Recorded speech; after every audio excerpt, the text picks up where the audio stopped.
So I'm here at the park. My daughters haven't fallen off of anything and started crying yet. And of course, because everyone comes to the park with their globes, I'm here ready to talk about continents and world regions.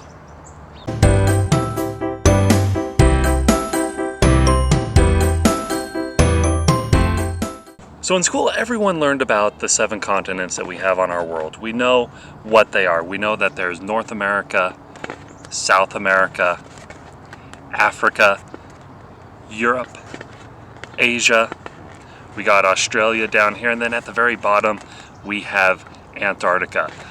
Breaking the world up into 7 large continents is an easy way to categorize where things are located.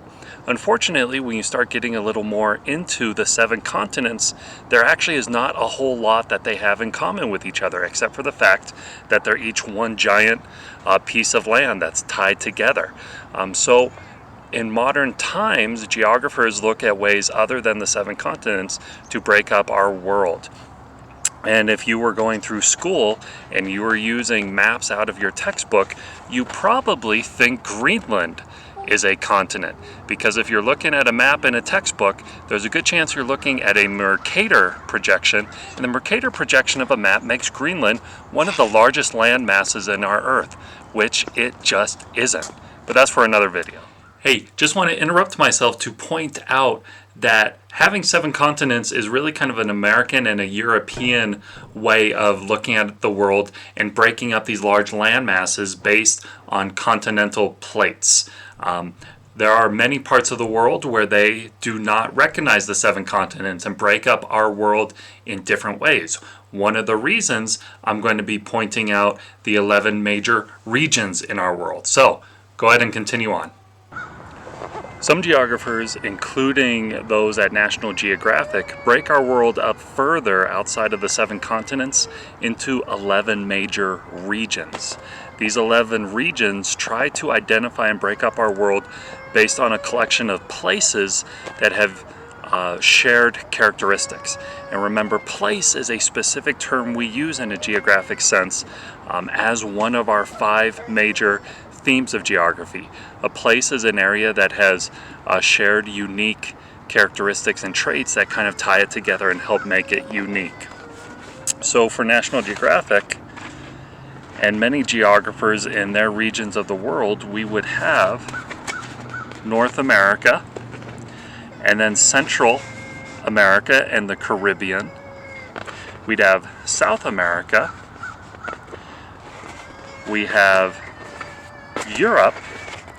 Now, oftentimes if you try to go into Europe and tell all these different European nations that they have shared cultural and historical linguistic traits, they might try to disagree with you, and in fact we might have a world war start over such disagreements. But Europe nonetheless has a lot of shared traits. Russia and Eurasia, so the area of Europe and Western Asia that was once controlled by the Soviet Union or the USSR. We have Southwest Asia, East Asia, and then Southern Eastern Asia. We have Northern Africa and Sub-Saharan Africa, and Northern Africa also including the Middle East, so making a lot more sense in regions that we have this kind of large, dry climate region that is all tied together. And then we have Australia, the Pacific Rim, and Antarctica kind of tying out. All of these places in our world try to get tied together more by the commonalities that they have with each other, more so than we would see with the 7 continents. So while the 7 continents are great to know, it's also important to know the major regions of our world, as the regions have a much more distinct separation and do a much better job of kind of breaking our world out into larger chunks that we can better study, we can better look at, and we can better understand.